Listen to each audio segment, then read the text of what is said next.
हर अनीत से जूझ जाए, स्वार्थ से रहे दूर माँ, परमार्थ में जीवन लगा दे, पतन पीड़ा को मिटा कर नव सृजन के काम आए, नव सृजन के काम आए।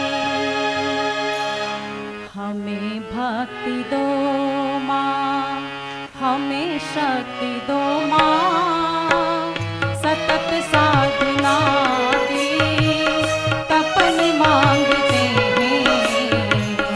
हमें भक्ति दो माँ, हमें शक्ति दो माँ, सतत साधना की तपन मांगते हैं।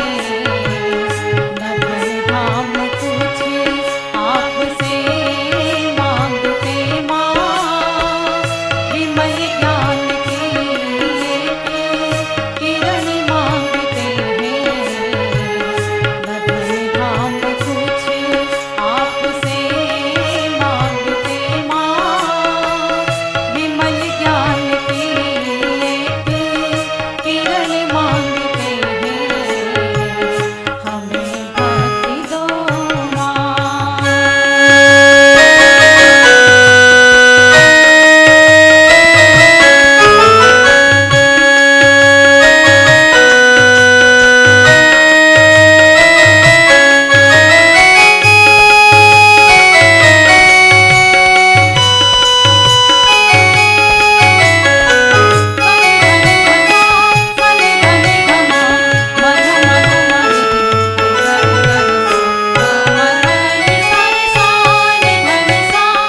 हृदय भावना से प्यार से भरे हो, लगे दीन की तीर बन कर छलकने। हृदय भावना से प्यार से भरे हो, लगे दीन की तीर बन कर छलकने। द्रवित हो उठे बांटने दीन का दुख, लगे अश्रु बन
भक्ति दो माँ, हमें शक्ति दो माँ, सतत साधना की तपन मांगते हैं तुम्हारे चरण में, तुम्हारे चरण में, तुम्हारे चरण में शरण मांगते हैं। परम श्रद्धेय डॉक्टर साहब वर्तमान में अखिल विश्व गायत्री परिवार के प्रमुख होने के साथ साथ ब्रह्मवर्चस्व शोध संस्थान के निर्देशक, साथ में अखंड ज्योति पत्रिका के संपादक भी है। आप 1963 से परम पूज्य गुरुदेव के संपर्क में आए, तभी से ही गुरुदेव के विचारों से प्रभावित हुए थे। 1995 में मेडिसिन में एमडी की उपाधि, गोल्ड मेडल प्राप्त किया। अमेरिका से आकर्षक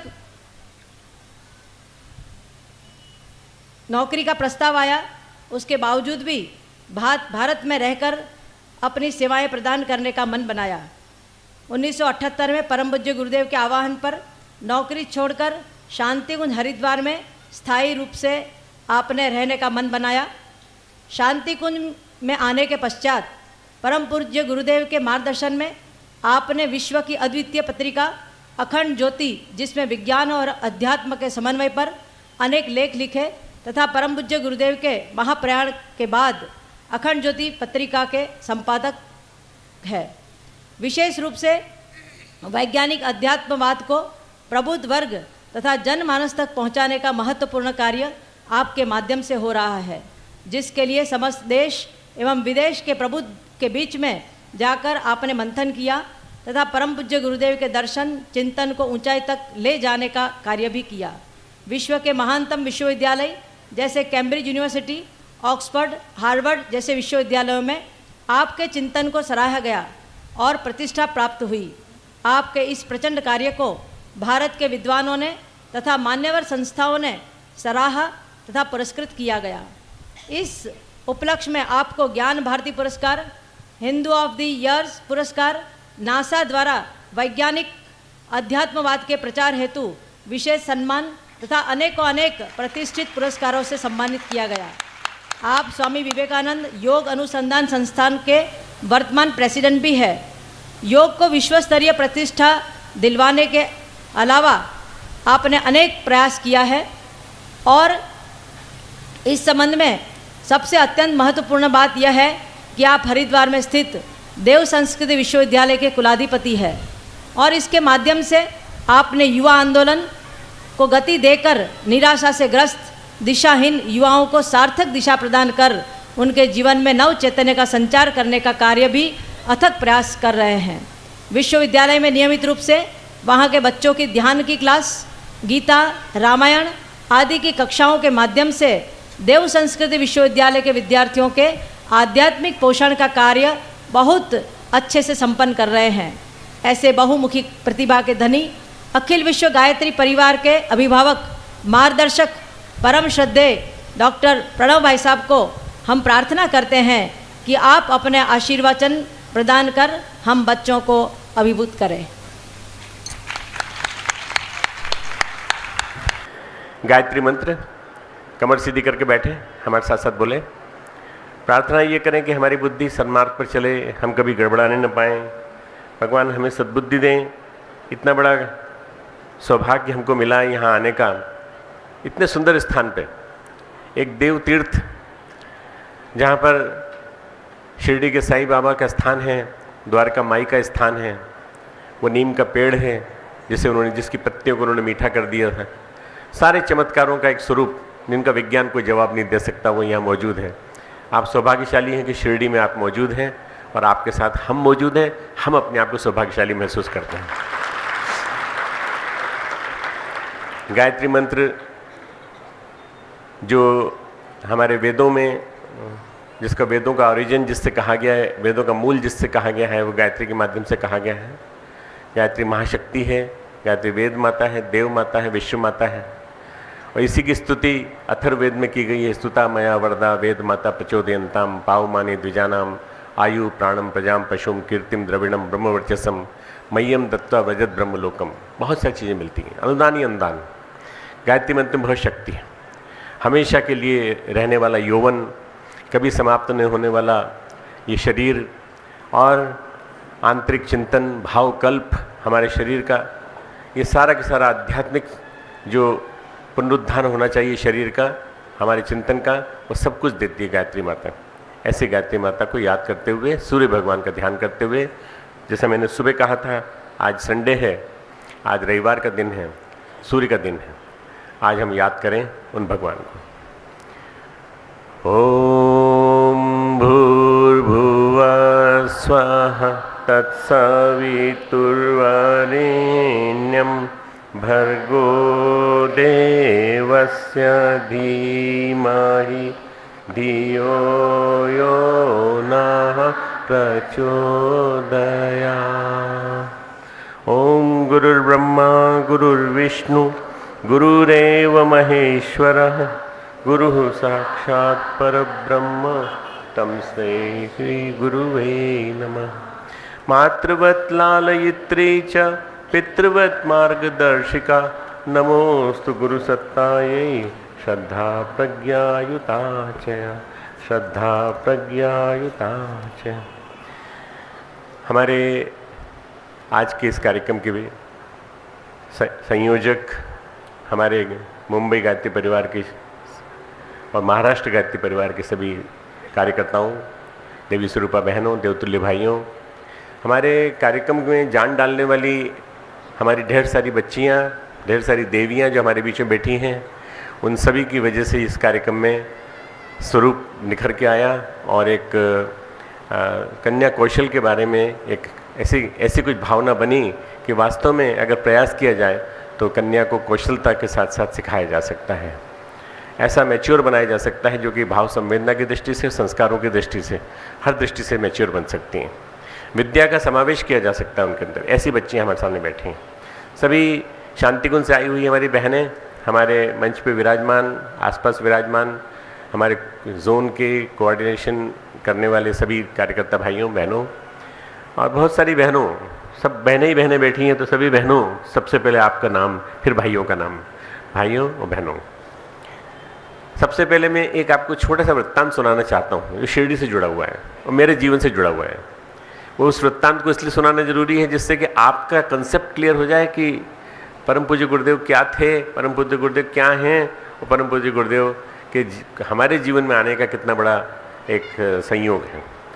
वो वृत्तांत ऐसा कुछ है कि आज से करीब 27 साल पहले 1990 में परम पूज्य गुरुदेव ने मुझे भेजा कि भाई हमारे पास संदेश आया है कि तुम्हारा छोटा भाई जो है उसकी पत्नी कहीं चली गई है घर से। हमारी छोटी बहू घर से निकल के चली गई थी। आपस में पति पत्नी में लड़ाई हो जाती है, तो कहीं कुछ हो गया था तो वो चली गई है यहाँ से, तुम उसको ले के आ जाओ। तो मैंने कहा मैं कहाँ से लाऊंगा। मैंने कहा मैंने ये तो सुना था कि भगवान राम जब गए थे जंगल में तो लक्ष्मण अपनी भाभी के साथ गया था, पर जब मेरे भाई की पत्नी गई है तो बड़ा भाई जाएगा ढूंढने, ये आपने कैसे सोच लिया। बड़ा भाई ढूंढने जाए और उसको मालूम भी ना हो कहाँ जाना है। तो उन्होंने कहा मैं बताता हूँ तुमको कहाँ जाना है। उन्होंने कहा तुम ऐसा करना, इंदौर जाओ और इंदौर से तुमको सब दिशा मिल जाएगी। पूना जाना, वहाँ से पूना जाना, बाय रोड जाना और रास्ते में तुमको सब मिल जाएगा। इससे करीब 10 एक रोज पहले से एक बहस चल रही थी कि गुरुदेव बड़े हैं कि बाकी जितने संत हैं उनमें शिरडी के साईं बाबा हैं, ये बड़े हैं। बहस चल रही थी हम लोगों में आपस में। तो गुरुदेव ने कहा अरे ये फालतू की बातें मत करो, हम एक सामान्य पुरुष हैं और हम भगवान का निर्देश लेकर के एक शिष्य बन के आए हैं अपने गुरु के, इसलिए हमारी बात को सुन लिया करो और हमारी बात को मान लिया करो। तुम शिष्य बन के आए हो तो शिष्य बन के रहो, ये किसी से तुलना हमारी मत किया करो। ये 10 एक दिन पहले से बात चल रही थी।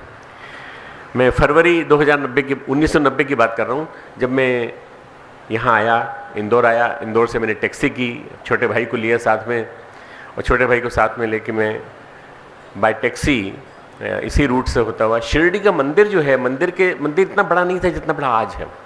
मंदिर का दरवाज़ा भी इतना बड़ा नहीं था और मंदिर का कलेवर भी इतना बड़ा नहीं था जितना आज है, जितना मैं आज देख के आया हूँ। 27 साल बाद अब गया हूँ मैं बाहर चूड़ीदार पजामा, पीला रंग का कुर्ता, पीले रंग का और टेरिकॉट का था, और ऊपर मेरे माथे पे बहुत, ये बाल अब छोटे हो गए थोड़े से, पहले बहुत बड़े बड़े बाल हुआ करते थे मेरे, तो यहाँ पीला रुमाल बंधा हुआ था मेरा यहाँ। उम्र थी करीब करीब मेरी 38-39 साल की, और मैं टैक्सी में लेटा हुआ था, और वो जो टैक्सी ख़राब हो गई थी उसको रिपेयर कर रहा था, रेडिएटर को, उसका ड्राइवर।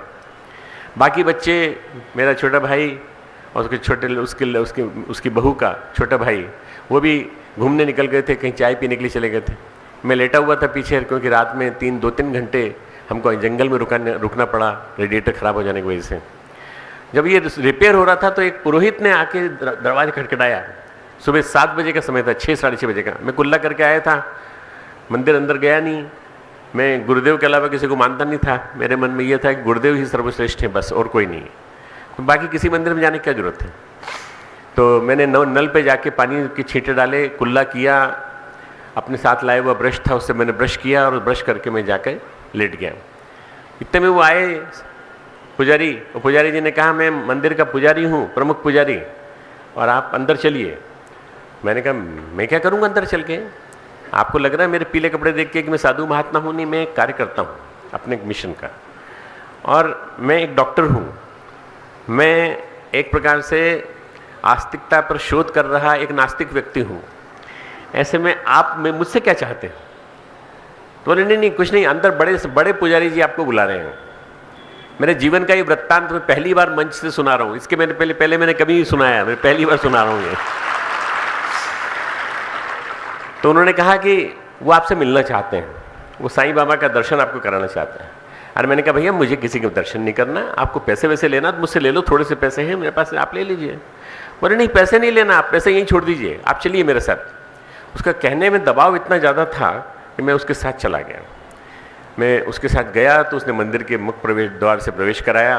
ज़्यादा भीड़ नहीं थी, 10 15 लोग थे, वो निकल गए तो उन्होंने फिर दरवाज़ा बंद करवा दिया और मुझे लेके चले गए। और सीधे बाईं तरफ से, मेरे को आज तक याद है, बाईं तरफ से होते हुए मुझे ले जाकर साईं बाबा की जो मूर्ति बनी हुई है, आज तो स्वर्ण मंडित उनका उनके ऊपर लगा हुआ है, मुकुट है, सब कुछ है, और वहाँ की वो पूरी सारी चीज़ बदल गई, सब चीज़ बदल गई। मैंने सब ओरिजिनल चीज़ देखी उस ज़माने में। मैं जैसे अंदर घुसा, मैंने साईं बाबा की मूर्ति की तरफ देखा तो मुझे मूर्ति के स्थान पर परम पूज्य गुरुदेव बैठे हुए दिखाई दिए और ऐसे मुस्कुराते हुए दिखाई दिए जैसे कि सामने सहज रूप में बैठे हैं बिल्कुल, और मेरी तरफ देख के मुस्कुरा रहे हो, मुझे इशारा कर रहे हैं आ जाओ आ जाओ आ जाओ, ऊपर आ जाओ ऊपर आ जाओ। मुझे बड़ा आश्चर्य हुआ, मैंने कहा गुरुदेव तो वहाँ यहाँ कैसे आ गए? थोड़ी देर बाद देखा तो वो साईं बाबा ही थे। अरे मैंने कहा आँख का फेर था, नालूनी रात में नींद कम आई, इस वजह से ऐसा लग रहा है।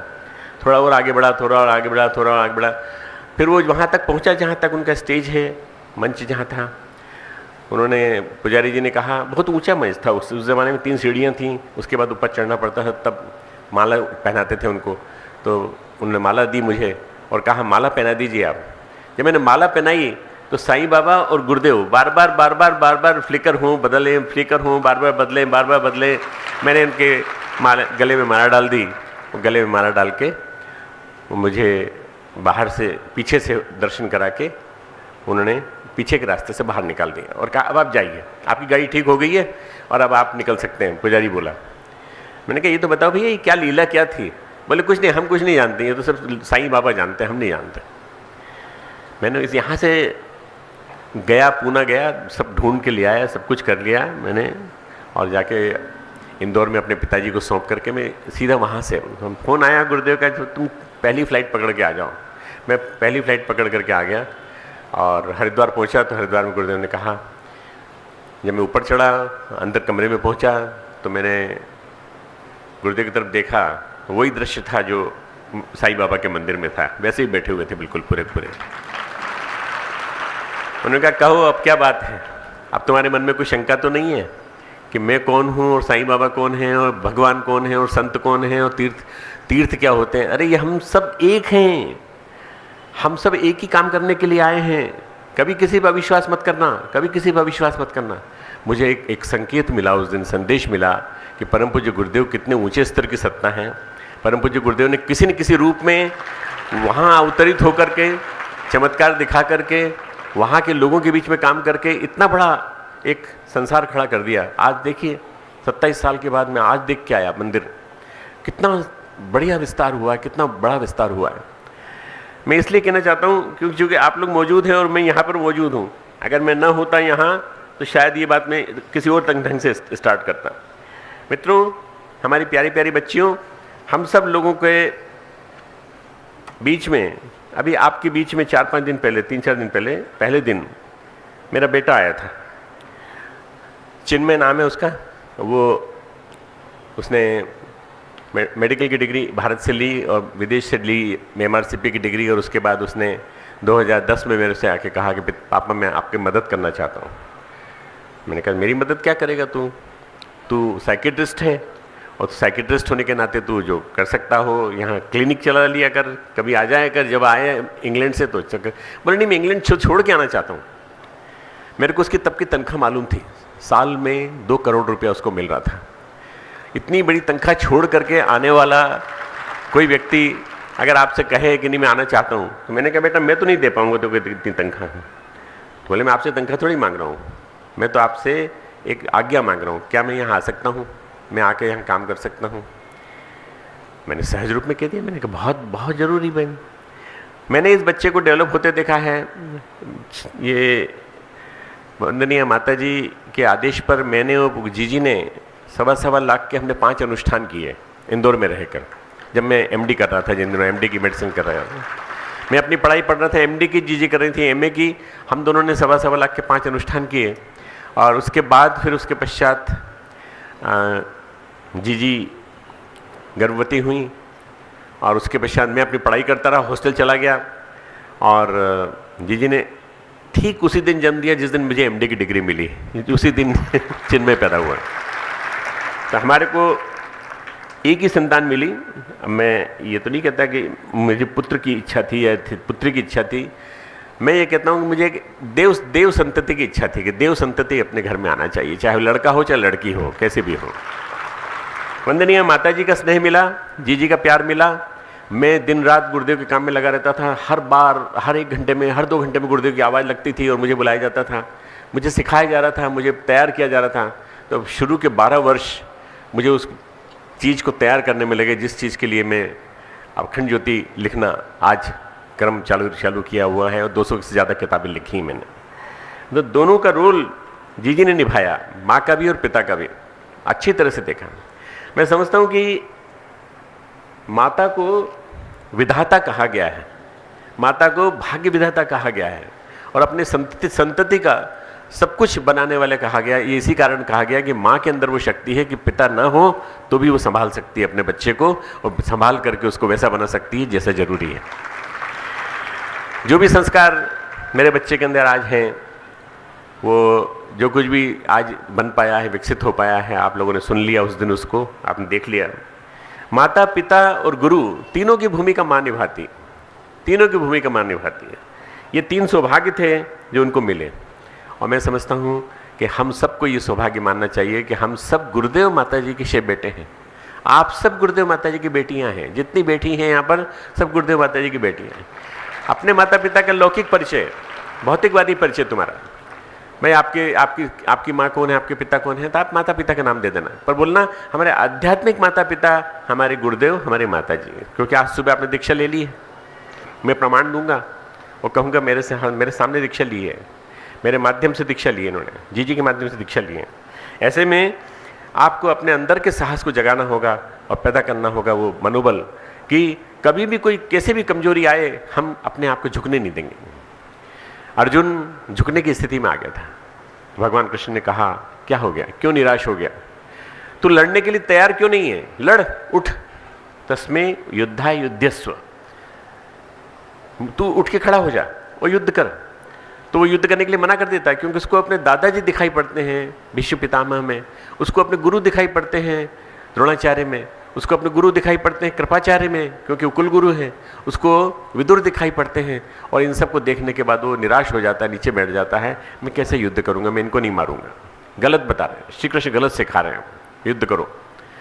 उस समय श्री कृष्ण एक लताड़ मारते हैं जो मैं आपको आज मारना चाहता हूँ। मुझे कृष्ण क्यों पसंद है और मुझे कृष्ण के बारे में बार बार मैं क्यों कहता हूँ, इसलिए कहना चाहता हूँ कि आपको समझ में आ जाए। मुझे कृष्ण इसलिए पसंद है कि कृष्ण जो है 20 कलाओं के अवतार हैं। कृष्ण जो है लीला अवतार है, श्री कृष्ण लीला अवतार योगेश्वर। गोपेश्वर श्री कृष्ण गायों के रक्षक हैं, और जब वो बांसुरी बजाते हैं तो गायें दौड़ती हुई चली आती हैं।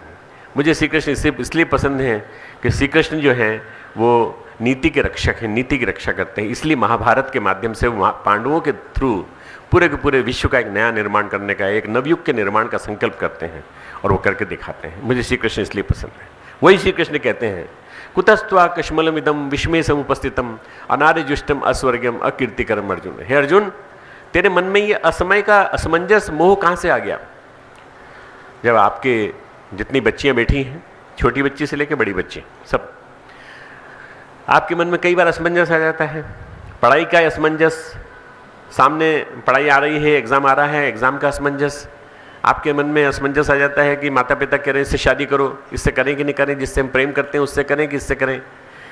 और वासना का असमंजस, वासना अंदर से जोर मारती है, उस समय आपके दिमाग में असमंजस आता है बहुत ज़्यादा, क्या करें क्या ना करें। तो उस असमंजस यानी क्या करें क्या ना करें, ये कुतस्त्वा कश्मलम विदम कहाँ से आ गया तेरे अंदर, विषमय समुपस्थितम, इस विषम समय में तेरे अंदर ये कहाँ से आ गया? तब उस समय अर्जुन को वो समझाते हैं, अनार्यजुष्टम अस्वर्गम अकीर्तिकरम अर्जुन। तो आर्य यानी श्रेष्ठ, अनार्य यानी निकृष्ट, अस्वर्ग यानी नरक, स्वर्ग यानी स्वर्ग। तो नरक को प्राप्त होने वाला निकृष्टवादी, निकृष्टता के ओर जाने वाला व्यक्ति क्यों बन रहा है? अकीर्तिकरम, तेरी कीर्ति लाखों हजारों वर्षों तक तेरी अपकीर्ति होगी, तेरा अपयश होगा, तेरा यश नहीं गाया जाएगा। तो क्या समझता है अपने आप को? मैं तेरे साथ हूं तो क्या तेरा साथ दूंगा?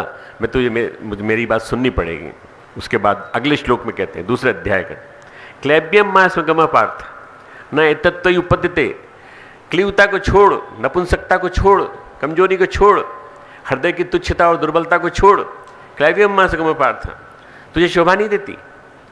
मैं आज आप सबको कहना चाहता हूं, न एतत्त्वयि उपपद्यते। संस्कृत बहुत कठिन नहीं है, मेरे साथ समझोगे तो समझ जाओगे। न यानी नहीं, एतद यानी यह, एतद का मतलब होता है यह, त्वयि यानी तुम्हें, उपपद्यते यानी शोभा देता है। तुम्हें यह शोभा नहीं देता, तुम्हें ये बार बार मेकअप करना शोभा नहीं देता, तुम्हें ये बार बार कपड़े पहन करके, जीन्स पहन करके, टॉप पहन करके चलना और लड़कों को लुभाना शोभा नहीं देता है। मैं तुमको कहना चाहता हूँ, आज समझने की कोशिश करना है इसको। तुम्हें लड़कों के पीछे भागना और फिल्में देखना शोभा नहीं देता है। तुम्हें बाहर खड़े हुए पानी पूरी के ठेले पे खड़े होकर के पानी पूरी खाना और सबके सामने उस तरह का आचरण करना शोभा नहीं देता है जिसमें कि आप दूसरों को आकर्षित करें, नहीं शोभा देता तुम्हें। इसको अर्जुन को एक आदर्श लक्ष्य मानकर शिष्य का मैं आपको बात सुना रहा हूँ। न एतत्त्वयि उपपद्यते क्षुद्रम हृदय दौर्बल्यम, हृदय की शुद्धता को छोड़, दुर्बलता को छोड़, और त्यक्त्व तिष्ठ परंतप। त्यक्त्व यानी छोड़ना, उत्तिष्ठ यानी खड़ा हो जा, परंतप यानी शत्रु विनाशकारी अर्जुन। हे शत्रु विनाशकारी अर्जुन, तो खड़ा हो जा, उत्तिष्ठ, जागृत, प्राप्य वरान निबोधत। किसी जमाने में विवेकानंद ने ये मंत्र अक्षर कठोपनिषद में से निकाल कर दिया था और कहा था, उठो जागो, रुको मत जब तक लक्ष्य तक न पहुंच जाओ, चले चलो कंटिन्यूस चलो। उठते तो हैं पर जागते नहीं हैं, जागते हैं तो चलते नहीं हैं, जागते हैं तो फिर बैठ जाते हैं। उठते हैं तो जागते तब हैं जब कम से कम 5-6 प्याला चाय का अंदर पेट में नहीं चला जाए। जागते हैं तो उसके बाद फिर चल नहीं पाते। तो उठना, जागना, चलना, ये 3 काम सिखाते हैं माता, पिता और गुरु। और ये तीनों चीज़ें सीखने के बाद आपको जब चलना आ जाता है तो जब चलते हैं तो फिर रुकना नहीं। उत्तिष्ठ जागृत प्राप्य वरान निबोधत, जब तक लक्ष्य तक न पहुंच जाओ, जब तक श्रेष्ठ पुरुषों का संदेश तुमको न मिल जाए, जब तक आपको लक्ष्य न मिल जाए कि ये लक्ष्य है हमारा। तो प्यारी प्यारी बच्चियों, तुमको अपना लक्ष्य निर्धारित करना है आज कि हमारा लक्ष्य क्या हो। हमारा लक्ष्य होगा, हम ऐसे परिवार में शादी करना पसंद करेंगे जहां दहेज न लिया जाए। जहां दहेज लिया जाएगा वहां हम नहीं जाएंगे, हम जाएंगे ही नहीं। हमारे माँ बाप कितने ही फोर्स करें हमको नहीं जाएंगे, बस हमारा लक्ष्य एक ही है। और उसके लिए शादी न हुई तो ऐसे कैसे नहीं होगी, हम तुम्हारे लिए आदर्श लड़के ढूंढ कर लाएंगे। जैसे हमने कन्या कौशल सत्र किया है, ऐसे हम युवा कौशल सत्र करेंगे। युवाओं के कौशल सत्र करेंगे और उनका कौशल जगाएंगे, और हम उनमें से पैदा करेंगे ऐसे लड़के जो ऐसी लड़कियों को ढूंढेंगे जैसे तुम बैठी हो यहाँ पर। इसलिए दहेज की समस्या कुछ रहने वाली नहीं है। ये 21वीं सदी है, 21वीं सदी में दहेज चला जाएगा हमेशा के लिए। ये किसी देश में नहीं है, केवल भारतवर्ष में है, पाकिस्तान में है और बांग्लादेश में, और कहीं नहीं है। बस एशिया का ये कॉन्टिनेंट इसी क्षेत्र में है। बस इससे जाना चाहिए। दहेज के नाम पे जीजी ने जैसा बताया 50,000 करोड़, मैं तुमको जीजी को बताना चाहता हूँ कि 50,000 करोड़ नहीं, मैं तो कैलकुलेट कर चुका हूँ, कम से कम 5 से लेकर 10 अरब करोड़ पैसा हमारे देश में दहेज के नाम पर, सगाई के नाम पर, नेक के नाम पर, जेवरों के नाम पर, अपव्यय के नाम पर। आपको मालूम नहीं है, जिसकी शादी होती है लड़की की, वो आजकल पार्लर जाती है, पहले पार्लर जाती है। पार्लर हम बुलाते हैं कि मुहूर्त के लिए, मुहूर्त निकलने वाला आ जाओ, नहीं वो पार्लर सजने गई है, वो वही नहीं गई है, उसकी छोटी बहन भी गई है, उसकी सहेली भी गई है। क्या जरूरत है भाई? आपकी नेचुरल ब्यूटी आपको नहीं पसंद है क्या? क्यों चलाने जाते हो ये मुलम्मा जबरदस्ती का है फालतू इसकी कोई जरूरत नहीं है। हमारे देश में, हमारे देश की जो नारियां हैं उनके बारे में विदेश के लोगों का कहना है कि जितनी भारत की नारियां खूबसूरत है उतनी कोई कहीं की नहीं है। फिर नेचुरल खूबसूरती को पसंद करो ना। इसलिए दहेज से के दानों से लड़ना है तो हमारी बहनें लड़ेंगी, हमारी ये यहाँ से कुशलता सीख के जाने वाली लड़कियां लड़ेंगी। और तुम अकेली नहीं हो बेटा, तुम इतनी नहीं हो जितनी तुम हो। मैं हर प्रांत में कन्या कौशल सत्र करने वाला हूँ। अब हर प्रांत में कन्याएं जागृत करूँगा और उन कन्याओं के माध्यम से मैं कोशिश करूँगा कि लोगों को समझ में आ जाए कि हमें कैसी लड़की चाहिए। हमें ऐसी लड़की चाहिए जो गुणों की दृष्टि संपन्न हो, जो जीवन में जिसके आदर्श हो, जिसके जीवन में एक लक्ष्य हो, स्पष्ट चिंतन हो, ऐसी लड़की मुझे चाहिए। जब वो मिल जाएगी तो उसके बाद फिर देखते देखते चिंतन बदलता चला जाएगा, समाज का चिंतन बदलता चला जाएगा। मित्रों, हमारे देश की माताएं ऐसी हैं जो जब चाहें तो वैसा पुत्र जन्म दे देती हैं। मदालसा ने पुत्रों को जन्म दिया, 3 पुत्र जन्म दिए, तीनों के पुत्र वैरागी, साधु संत जैसे। क्यों? मदालसा खुद आध्यात्मिक चिंतन में निरत रहने वाली थी। जब वो 3 पुत्र भी सबके सब साधु बन गए, चले गए, तो फिर राजा ने कहा, रानी तुमने क्या किया? तो इस राज्य को कौन चलाएगा? इस राज्य को चलाने वाला एक आदर्श राजा भी तो दो मुझे। तो चौथा पुत्र उसने तैयार किया, अलर्क को, जो कि राजा बना और राजा के रूप में उस देश का उसने राज्य देखा। मित्रों, ये नारी के हाथ में है कि कैसा पुत्र गढ़ना चाहती है, और वो नारी है मेरे सामने बैठे हैं। नारी माँ भी है, नारी पत्नी भी है, नारी बेटी भी है, नारी बहन भी है, नारी नानी भी है, नारी बुआ भी है, नारी ताई भी है, सब कुछ है। पर जिस रूप में भी है उस रूप में वो प्रेरणादायी स्रोत, प्रेरणा की स्रोत हर स्थान पे देखा जाए। इसलिए इस वंदनीय माता जी की जन्म शताब्दी का जो वर्ष आ रहा है 2026 में, उससे पहले मैं चाहता हूं कि आप में से हर कोई शिक्षक शिक्षिका इस तरह का डेवलप कर लें अपने आप को, जो बड़ी वरिष्ठ हैं, और वो ट्रेन करें और लड़कियों को कि कैसे अपने आप को विकसित करना है। शारीरिक 5 चीज़ें हैं जो बच्चियों के जीवन में होना चाहिए। 5, सुसंस्कारिता, आपके जीवन में संस्कार होने चाहिए, संवेदनाशीलता। दूसरा, शारीरिक स्वास्थ्य, मानसिक स्वास्थ्य, आध्यात्मिक स्वास्थ्य। तीसरा, आपके जीवन में सुरक्षा होनी चाहिए। आपको मैं ब्रह्मदंड लेके चलता हूँ ना, ऐसे ब्रह्मदंड लेके चलना चाहिए सबको, सब लड़कियों को। सब तुम लड़कियां अगर ब्रह्मदंड लेके चलोगी ना तो सामने वाला पहले ही डर जाएगा, आधा तो वो ऐसे भयभीत हो जाएगा, गुंडों की निगाह तो सब नीची हो जाएगी। और उस ब्रह्मदंड के माध्यम से हमने बहुत सारे एक्सरसाइजेज, व्यायाम वगैरह सब बनाए हैं। उन व्यायामों को सीख लो, और उन व्यायामों को सीखने के बाद फिर आप उसके माध्यम से आप हर गुंडे का सामना कर सकते हैं। कोई आपको छेड़ने का साहस ही नहीं कर सकता, हिम्मत ही नहीं कर सकता। तो सुरक्षा, नारी सुरक्षा, किसी की जरूरत नहीं है। कोई पुरुष हमारा बॉडीगार्ड बन के चले गया, क्या जरूरत है? हम अकेले हैं, अपने आप में सफिशिएंट है। हम 5 लड़कियां जा रही हैं तो 5 लड़कियां सफिशिएंट हैं। हम 5 मिलकर के हम संभाल लेंगे पूरे माहौल को। ये मन में साहस होना चाहिए। तो सुरक्षा। फिर उसके बाद नारी का जो सबसे ज़्यादा जरूरी चीज़ है मित्रों, स्वावलंबन, अपने पैरों पे खड़े होना। अगर आपको अपने पैरों पे खड़े होने की बात मन में जम गई तो फिर आप किसी न किसी तरह से कुछ न कुछ ऐसी चीज़ सीखेंगी जिसको मेरे यूनिवर्सिटी में सिखाया जाता है, और मैं चाहता हूं कि आप वहां सीखें, वहां आकर के जीवन के आदर्शों को सीखें। और मेरे को बड़ा अच्छा लगा ये सुन करके कि बहुत सारी बच्चियों ने ये लिख करके दिया है कि वो देव संस्कृत विश्वविद्यालय में पढ़ना चाहते हैं। मैं जगह बढ़ाना चाहता हूँ, जगह बढ़ा रहा हूँ, धीरे धीरे थोड़ी और कर रहा हूँ। और 7 विश्वविद्यालय पूरे इसी स्तर के, देव संस्कृत विश्वविद्यालय स्तर के पूरे भारत में खोलने का सोच रहा हूँ आने वाले 5 वर्षों में। तो अगर ये खुल गए तो हम हर जगह, मैं तो यही चाहता हूँ कि मैं नहीं चाहता कि किसी के पास गलत संदेश जाए। मैं कहना चाहता हूँ कि नारियाँ भी हों और पुरुष भी हों, पर 70% मेरी यहाँ लड़कियाँ आती हैं, 70% लड़कियाँ बहुत गुणशाली होती हैं, कोई गड़बड़ नहीं होती। लड़के 30% आते हैं, उनमें मुझे संघर्ष करना पड़ता है, लड़ना पड़ता है उन्हें। तो 50% लड़कों से मुझे लड़ना पड़ता है। क्यों? क्योंकि वो गड़बड़ी करते हैं। वो जो लड़कियां हैं उनके ऊपर जादू डालने की कोशिश करते हैं। मैं संभालने की कोशिश करता हूँ, मैं पिता हूँ उनका आध्यात्मिक, और मैं सोचता हूँ, कोशिश करता हूँ कि अपनी क्लासेस के माध्यम से उनके जीवन में मैं अच्छे आदर्शों को पिरो दूँ, महामानव बना दूँ उनको। और फिर वो कई महामानव बन के निकलते हैं, बहुत अच्छे बन के निकलते हैं। ऐसा कोई 1% या 2% केसेस ऐसे होते होंगे जो शायद न बदल पाएँ, पर बदल जाते हैं। तो ये जो मेरे मन में जो है इच्छा स्वावलंबन की, उसकी स्वावलंबन ऐसा करीब 200 प्रकार के ग्रामोद्योग, गृहोद्योग अपने सिखाए जाते हैं शांति कुंज में।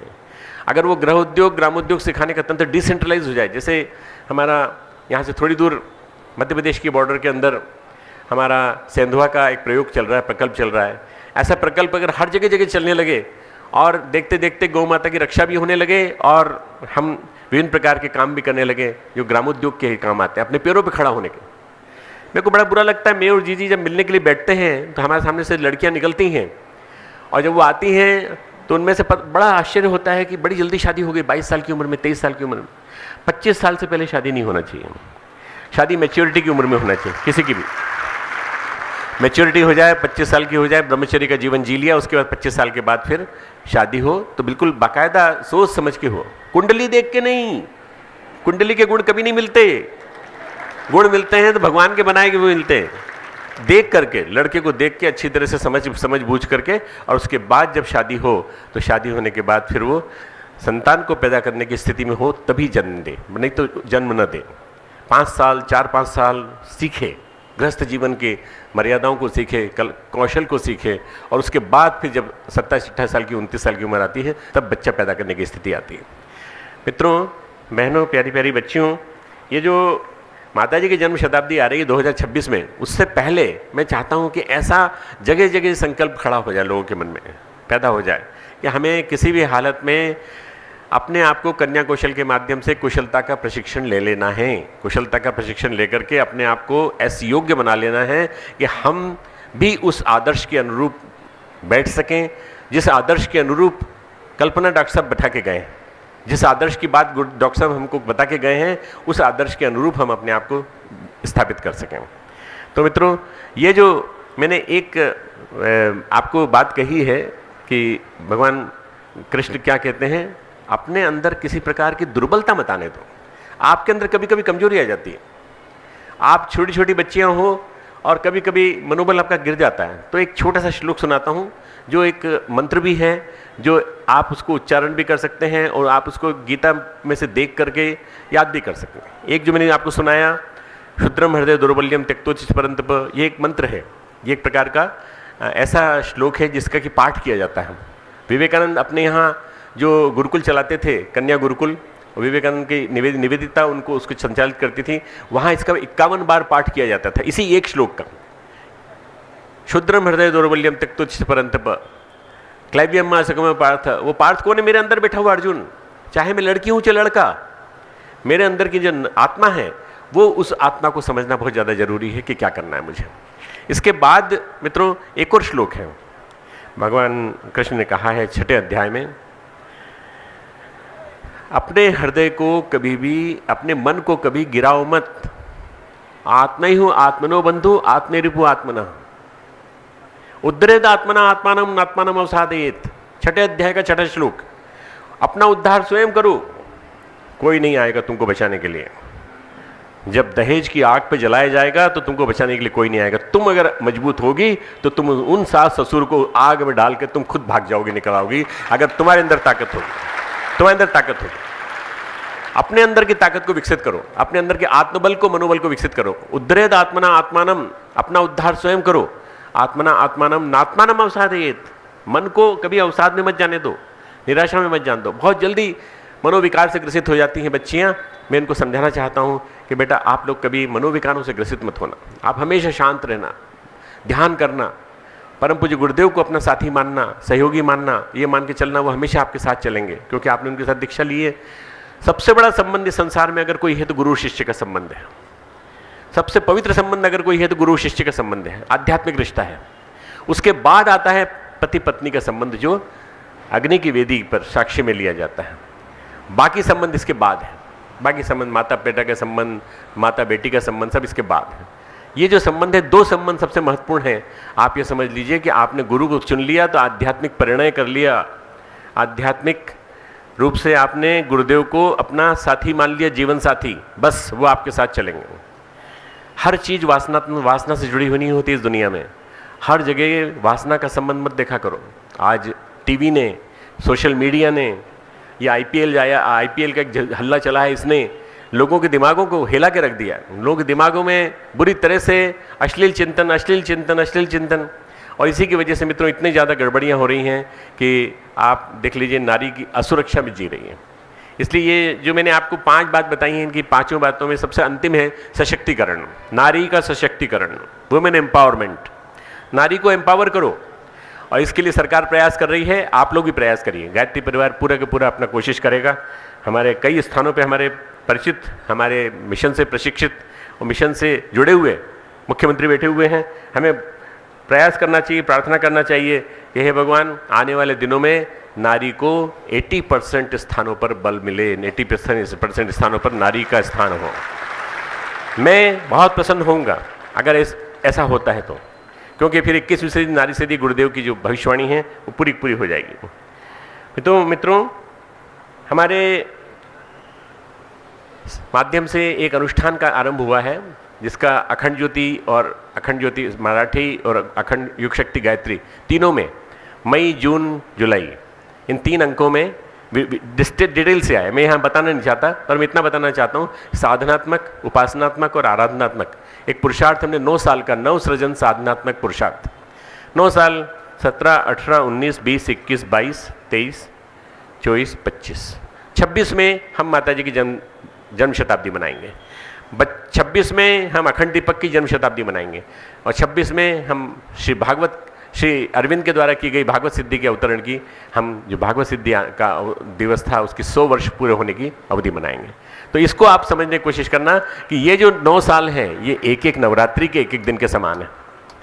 नवरात्रि मनाते हैं हम लोग, पर जब कन्या मनाते हो, सब लोग मनाते हैं, हमारे पुरुष भाई भी मनाते हैं, पर जब गर्भ में कन्या आ गई है ये पता चलता है, पहली भी थी दूसरी भी कन्या है, तो तुरंत उसके साथ वैसा दुर्व्यवहार चालू कर देते हैं। मित्रों, अगर नवरात्रि को मानते हो तो नवरात्रि को मानने के साथ साथ नवरात्रि के साथ अपने जीवन में प्रतिदिन एक दिन, हर दिन नवरात्रि का मानते हुए रोज जप का, रोज ध्यान का, रोज नारी शक्ति को उत्साह मिले, नारी शक्ति को बल मिले, हमारे आंदोलन को सफलता मिले, ऐसा मन में सोचो। बड़ी बड़ी जिम्मेदारियां हम लोग उठाते हैं। हम लोग शांति कुंज भी देख रहे हैं, हरिद्वार भी देख रहे हैं, मथुरा भी देख रहे हैं, विश्वविद्यालय भी देख रहे हैं, 5,000 से ज़्यादा प्रज्ञा संस्थान भी देख रहे हैं। सभी लोगों को हम लोगों से उम्मीद है, पर हम लोग को तुमसे उम्मीद है, हमको तुमसे उम्मीद है, क्योंकि अगर तुम लोग तैयार हो गए तो फिर हमें किसी प्रकार की दिक्कत नहीं होगी। संस्थानों से, बिल्डिंगों से, इनसे कुछ नहीं होता जब तक कि हमारे पास जनशक्ति और विशेष रूप से नारी शक्ति तैयार नहीं होगी। मिशन का भविष्य बहुत उज्जवल है। परम पूज्य गुरुदेव ने कहा किसी को चिंता करने की जरूरत नहीं है, नारी शक्ति के हाथ में है। और वंदनीय माता जी जैसी महाशक्ति परम पूज्य गुरुदेव के जीवन में आई, उन्हीं ने इसकी आधारशिला रखी, जैसा जी ने बताया। मैं एक छोटी सी घटना मुंबई से जुड़ी हुई है इसलिए बता रहा हूँ। घाट के ऊपर में गुरुदेव एक यज्ञ में आए थे, 5 कुंडी यज्ञ, ज़्यादा बड़ा यज्ञ नहीं था। आज तो हम 108 कुंडी, 251 कुंडी, 501 कुंडी और 1008 कुंडी और 1251 कुंडी यज्ञ की बात करते हैं, या अश्वमेध यज्ञ की बात करते हैं। पर उस जमाने में गुरुदेव केवल 5 कुंडी यज्ञ में आए थे। वंदनीय माता जी भी साथ आई थी। अब किसी को पता, उन्होंने कहा कि कितने लोग बुलाए बेटा? बोले सब कुछ नहीं गुरुजी, बस 25-26 लोग बुलाए हैं अपने घर के आसपास कहीं, बस ठीक है। किसी को पता चल गया गुरुदेव आए हैं तो कम से कम 2-2.5 हज़ार लोग वहाँ हो गए इकट्ठे। छोटी सी जगह थी। परम पूज्य गुरुदेव ने माता जी की तरफ देखा, मुस्कुरा दिए बस। वंदनीय माता जी चौके में चली गई और चौके में जाके वंदनीय माता जी ने, क्योंकि इतने लोग आए तो ये भूखे कैसे जाएंगे, इस माँ के घर से भूखे कैसे जाएंगे, तो माता जी ने पूरी तलना चालू की और एक घी का दीपक जलवाया पूजा स्थल पे और कहा इस दीपक को जलने देना बेटा जब तक मैं पूरी तलती रहूँ। माता जी पूरी तलती रहीं और 2,500, 4,000, 5,000, 6,000 लोग खाना खा के चले गए, किसी को कोई कमी नहीं पड़ी। न कहीं से घी आया, न तलने की जरूरत पड़ी। माता जी तल रही थी, माता जी अपनी शक्ति से, अपनी आदि शक्ति की समर्थ शक्ति से सब बना रही थी।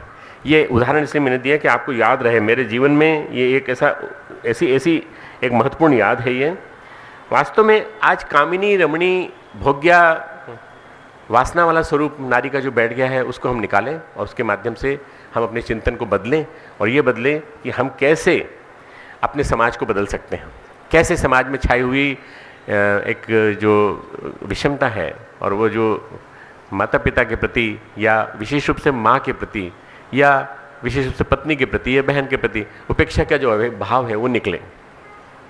एक माता पिता ने अपने बच्चों को, तीनों बच्चों को पढ़ा लिखा करके विदेश भेज दिया और विदेश भेजने के बाद उन्होंने कहा तुम लोग खूब कमाओ, आराम से रहो, हमको जरूरत होगी तो हम आएंगे, नहीं तो नहीं, तुम आते रहना। वो लोग आते थे एक एक करके। एक बार क्या हुआ कि पिताजी को गंभीर बीमारी हो गई। डॉक्टर ने कहा कि ऑपरेशन करना पड़ेगा और माता जी आप तो अकेली हैं, आप बच्चों को बुला लीजिए। तो माँ ने बड़े लड़के को फ़ोन किया। बड़े लड़के ने कहा कि माता जी, मैं तो नहीं आ सकता क्योंकि मैं तो बहुत ज़रूरी प्रोजेक्ट मेरे हाथ में है, मैं वेतन ले रहा हूँ, मोटा वेतन ले रहा हूँ, मैं कैसे आऊँगा? आपको पैसे चाहिए तो भेज देता हूँ, परंतु मैं खुद नहीं आ पाऊँगा। माँ ने छोटे बेटे को फ़ोन किया, तुम आ सकते हो बेटा, तुम आ जाओ। छोटे बेटे ने कहा माँ मैं भी नहीं आ सकता। बड़े ने मना कर दिया क्या? बोले हाँ बड़े ने मना कर दिया।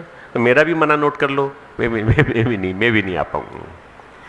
अब दोनों बेटों ने मना कर दिया। बड़े संकोच के साथ माँ ने कहा बेटे तुझे बता रही हूँ, बस केवल तू क्या कर सकती है तू बताना, मेरे को पैसे की ज़रूरत नहीं है, पैसा है मेरे पास, हम लोग पास जमा किया हुआ है। तो बोली माँ आप कैसी बात कर रही हो, पापा बीमार हैं और आप मुझे बता रही हो?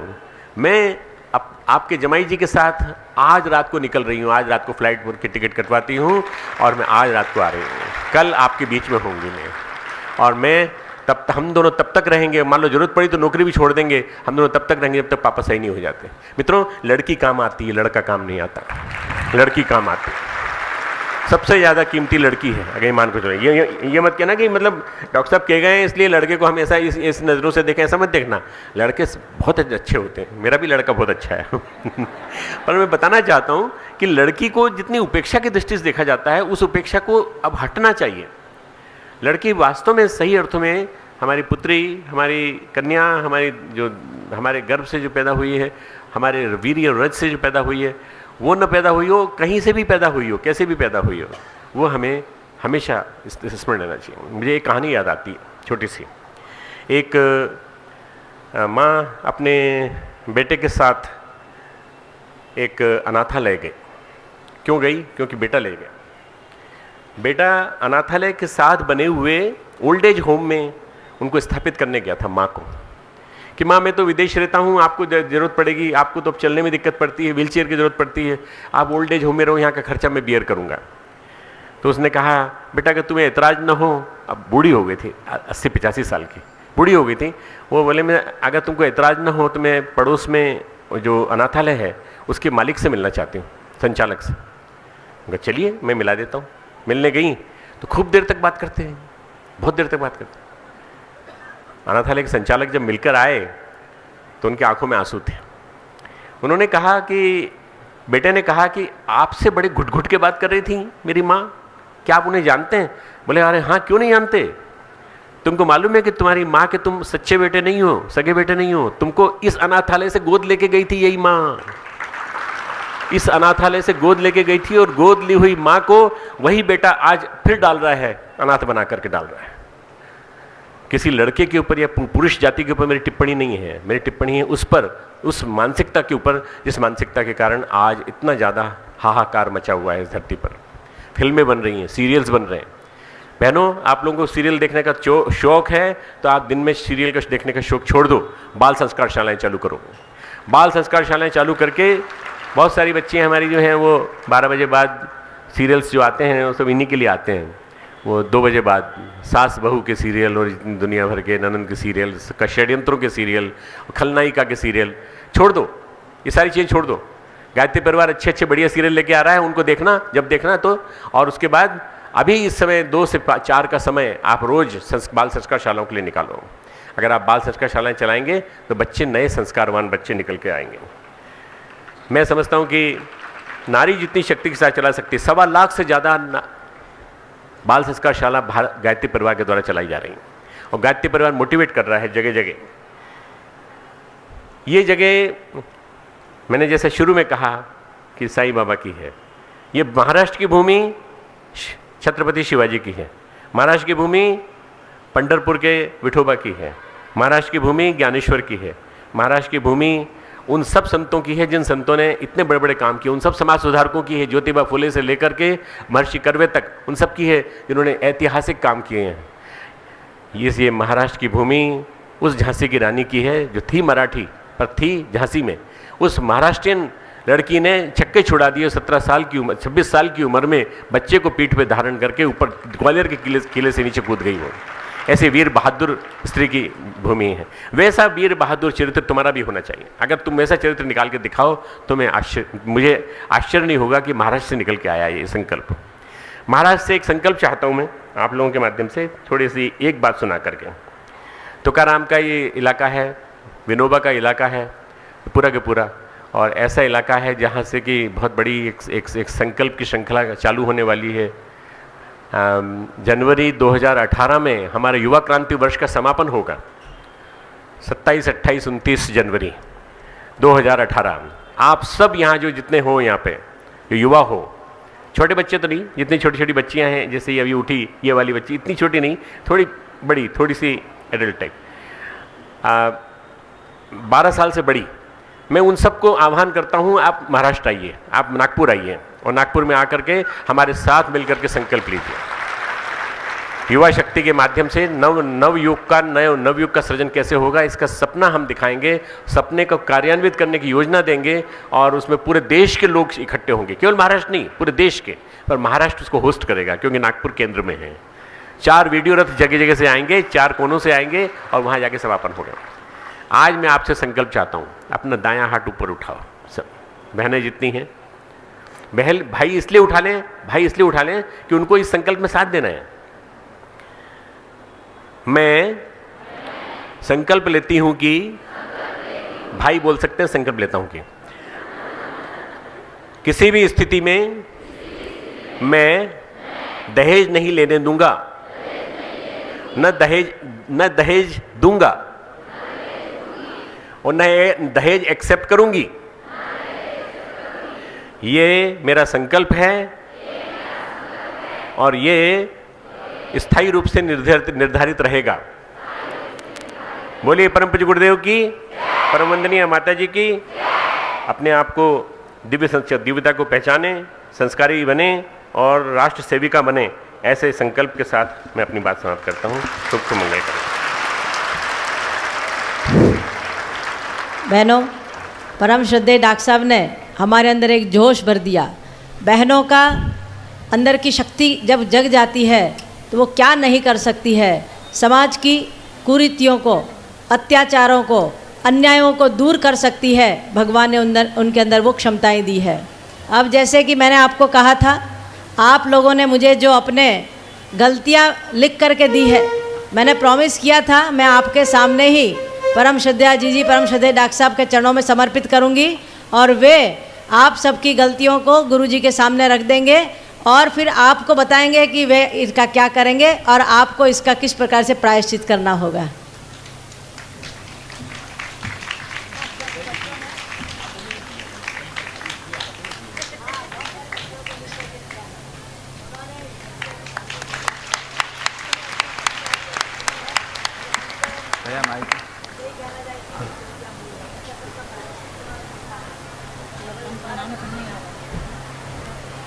एक बात मैं आपको बताना चाहता हूं बच्चों, मैं बहुत दिनों से परेशान था, 4 साल से।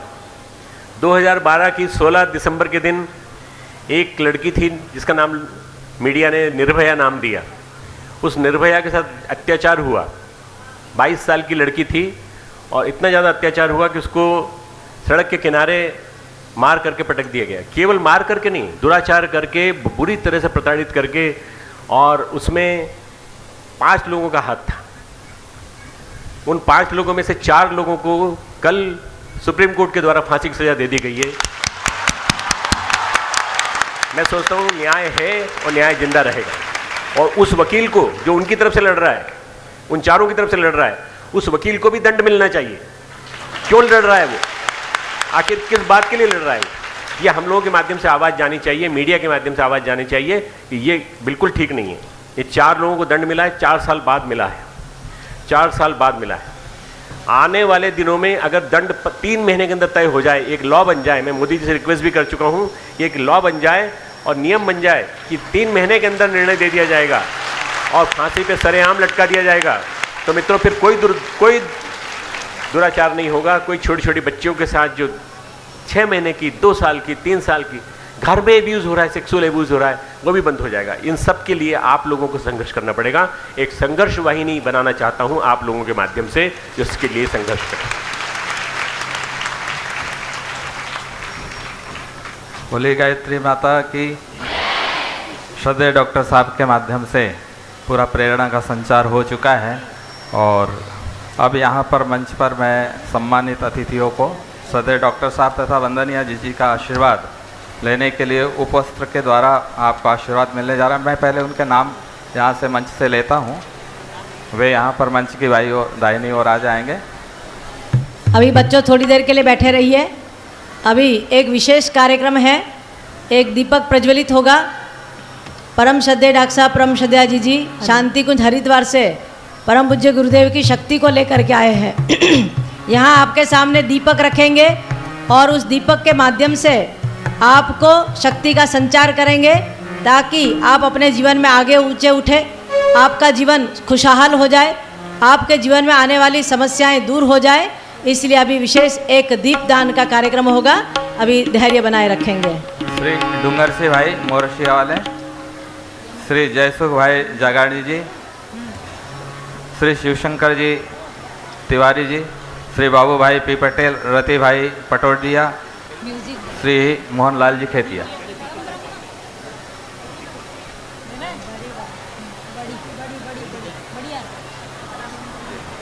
आप हाँ हाँ आप मंच पर आ जाएं जी। श्री डूंगर सिंह भाई मोरडिया जी सूरत वाले, जयसुख भाई जागानी जी जिनका नाम लिया जा रहा है, आप मंच पर आते जाएं। श्रद्धेय डॉक्टर साहब जी के माध्यम से आशीर्वाद दिया जा रहा है। शिवशंकर तिवारी जी, बाबू भाई पटेल जी, सुग्रीव जी, प्रताप भाई ठक्कर जी, मोहनलाल जी खेतिया, दर्शनाबेन दामले जी मुंबई से, मंजू चतुर्वेदी जी नागपुर से, श्री रूपचंद गोपलानी जी नागपुर से, कुमारी गीताबेन शर्मा, कमलेश त्रिवेदी जी, इन सभी भाई बहनों का सहयोग योगदान इस विशेष कार्य के लिए मिला है। समय समय पर आपके द्वारा जो योगदान दिया जाता है उसके लिए श्रद्धेय डॉक्टर साहब जी के चरणों में प्रणाम किया जा रहा है।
तुरंत बाद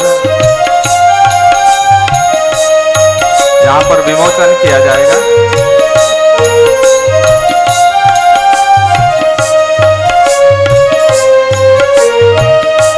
श्री KL मोदी जी भाई साहब मंच पर आ जाए। अनुशक्ति नगर KL मोदी जी भाई साहब, अनुशक्ति नगर वाले KL मोदी जी भाई साहब आ जाए मंच पर। गायत्री परिवार मुंबई अनुशक्ति नगर की ओर से मंगल प्रभात एक पत्रिका का विमोचन किया जा रहा है।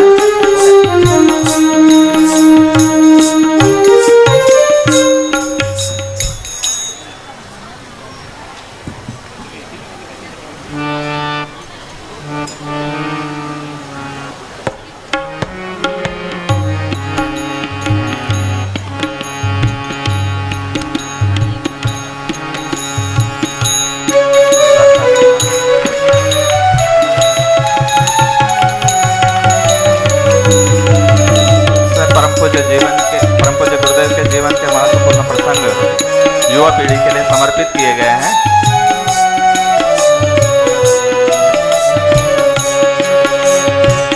ओम अग्नेय सुपथाराय शेफाली दीदी और आहुति और स्तुति यहाँ पर मंच पर आ जाए। देव वयुनानि विद्वान् युयोध्यस्मज्जुहुराणमेनो भूयिष्ठां ते नमोक्तिं विधेम।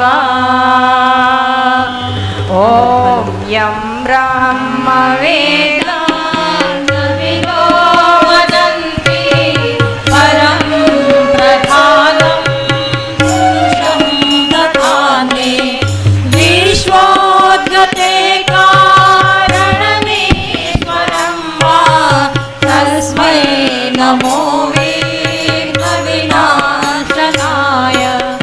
ॐ यं ब्रह्मा वरुणेन्द्ररुद्रमरुतः स्तुन्वन्ति दिव्यैः स्तवैः वेदैः साङ्गपदक्रमोपनिषदैः गायन्ति यं सामगाः। ध्यानावस्थिततद्गतेन मनसा पश्यन्ति यं योगिनो यस्यान्तं न विदुः सुरासुरगणाः। देवाय तस्मै नमः, देवाय तस्मै नमः। सभी आरती करेंगे तो हाथ ऊपर करें। ओम जो शांति गुण से श्रद्धेय डॉक्टर साहब सद्याजी जी परम पूज्य गुरुदेव की शक्ति लेकर के आए हैं, आप सभी ग्रहण करेंगे। दोनों हाथ जोड़ करके नमस्कार करेंगे। ओम नमो स्वनंता